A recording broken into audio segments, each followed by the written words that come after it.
Gusto ko nang tanungin sa papa ko kung bakit niya kami iniwan. Alam niya naman yung Kamikin, kuya. Nakapunta po siya doon pero hindi niya kami pinuntahan. Kuya, 19 years. Akalain mo naman, nangunguli lang kami sa tunay na ama.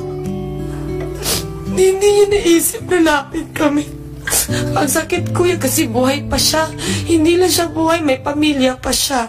Hindi lang siya may pamilya, may anak pa siya. Hindi lang isa, pero 3. Hindi niya ba naisip yun?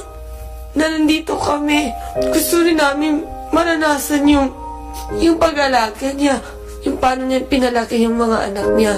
Kasi sa nakita ko, masaya.